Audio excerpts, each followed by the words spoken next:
I hope you enjoyed that music by Thomas Weelks. I'm curious to see if you can figure out some of the differences between his style of music and some of the sacred and secular pieces that you listened to when we were working on the medieval music. I find some really big differences, and I'm a big fan of Weelks. So I said we're going to talk about the developments in art and literature. This was a huge time, and now we're going to be getting into some works of art that I guarantee you are familiar with. So, Leonardo da Vinci painted the Mona Lisa and the Last Supper, both of which I am sure you have seen. If you haven't, you need to get on Google right now and look them up. I guarantee you've seen them. They're like the museum pieces you always see. Shakespeare wrote Romeo and Juliet and Hamlet. Okay, so this is famous stuff that's happening during this time. Michelangelo painted the Sistine Chapel, you know, the little like naked angels up on the roof, and also sculpted the David. If you're not familiar with the David, he was lacking in apparel, and sometimes people enjoy seeing that sculpture for various reasons.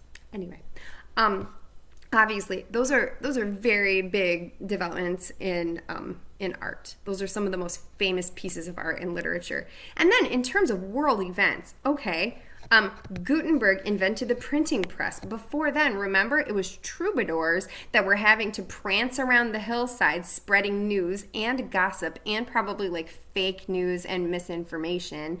But with the printing press, like you had the printed word in front of you in your language, you could tell what the truth was. Also, Christopher Columbus traveled to America.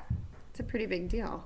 Not that he's our favorite guy, and there's plenty that could be said about some of the bad things that he did, but that was the time frame in which he did it. Also, Copernicus begins modern astronomy, Magellan circled the globe, and Elizabeth I became the Queen of England. These are all monumental things that happened during Renaissance, and it changed the face of history, and it certainly changed the face of music during that time frame. So at this time, what I'm going to have you do is I'm going to give you some interesting Renaissance music that I just want you to be listening to as you complete the worksheet. All the information that you need for the worksheet and for the crossword on the back of it should come off of this paper right here that says Renaissance music right at the top of it. If you finish, go ahead and you may work on completing your Christmas playlist. I am eagerly anticipating seeing those because I always enjoy just hearing different kinds of music. I think I've said that before. And then tomorrow when we are together, I'm going to give you just some really kind of fun, fluff things to do because I'm aware that you guys are probably your brains are on Christmas break already by the Friday before, is my guess. And also, I'm going to post for you a little Christmas playlist that I have made that I hope that you enjoy. So, complete your Renaissance music, and we'll see you on here tomorrow. Have a good one, guys.